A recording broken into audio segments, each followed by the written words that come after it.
Bonjour, je vous présente aujourd'hui la mise à jour de ce local group tradable à partir de la plateforme de CMC Markets. On va commencer par une analyse technique de niveau 1, à savoir l'essentiel à savoir avant de prendre une décision technique. Alors comme vous pouvez le voir, pour l'instant, les cours sur cette unité de temps hebdomadaire sont dans une tendance baissière puisque nous avons cassé un support important à 0,35 euros et une fois que l'on a eu cassé cette zone, ce niveau des 0,35, on a eu droit à une accélération baissière dans laquelle nous sommes toujours en train de nous dépêtrer.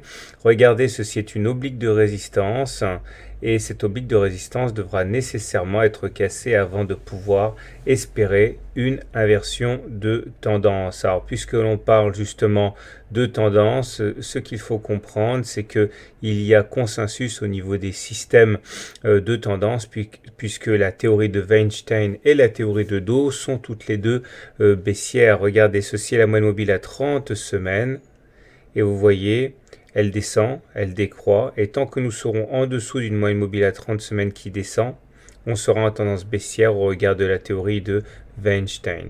C'est confirmé par une analyse de type Dow, puisque regardez, les pics sont descendants et les creux sont descendants. Tout cela nous vaut d'être en tendance baissière au regard de la théorie de Dow et de la théorie de Weinstein. Mais gardez surtout en tête cette oblique qu'il faudra impérativement casser pour espérer inverser la tendance.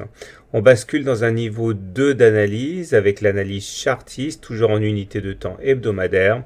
Regardez, les cours sont clairement en train d'évoluer à l'intérieur d'un canal descendant dans lequel les oscillations sont magnifiques, ce qui signifie que les baissiers auront à cœur d'aller chercher un impact contre le bas de ce canal vers 0,17, mais il y a également de fortes chances pour que les haussiers attendent ce niveau pour éventuellement rentrer en masse, puisqu'il s'agit d'un support assez important.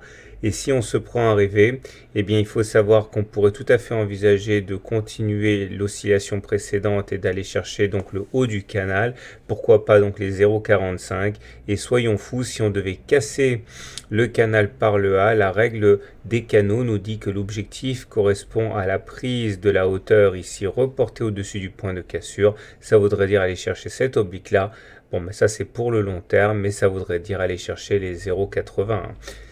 On enchaîne avec une analyse de niveau 3, mais cette fois-ci pour les court-termistes et pas pour les investisseurs. Comme on peut le voir, les indicateurs techniques en unité de temps journalière sont mal orientés. Le MACD est en dessous de son signal, ce n'est pas bon. Le stochastique est dans sa zone de survente, en dessous de 20, ce n'est pas bon non plus. Et le momentum qui mesure la force est négatif, la force est négative. Et vous voyez, on a eu un très bon signal au niveau des indicateurs techniques ici, dans les zones cerclées en vert, puisque c'est là que le MACD a croisé son signal, que le stochastique est passé en survente et que le momentum a rebasculé négatif. On a eu effectivement un bon signal. Vous aurez compris qu'à court terme, tant qu'on n'aura pas fait le chemin inverse, on ne pourra pas espérer grand-chose de bon.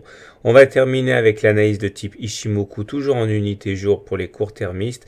Voyez, ceci, c'est le nuage. Une fois que l'on passe en dessous du nuage, comme c'est le cas ici, on est soumis à une grande vulnérabilité aux attaques baissières.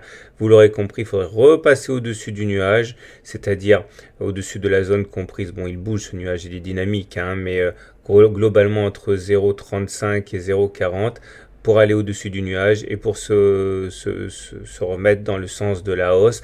Vous remarquerez la Tenkan et la Kijun ici qui jouent un rôle de rempart à la hausse, puisque vous voyez quand c'est pas la Tenkan, c'est la Kijun qui arrête les cours. Donc si on passe la Tenkan, il faudra viser la Kijun. Si on passe la Kijun, on pourra viser le nuage et c'est uniquement si on passe au-dessus du nuage que la tendance sera haussière pour l'analyse Ishimoku. Voilà, l'analyse est terminée. Je vous informe une dernière fois que ceci est une analyse purement technique, c'est-à-dire que les fondamentaux ne sont pas pris en considération et ce sont pourtant les fondamentaux qui doivent l'emporter dans toute décision d'investissement. L'analyse technique, c'est juste pour peaufiner et pour le timing. Je vous dis à très bientôt pour une autre analyse technique.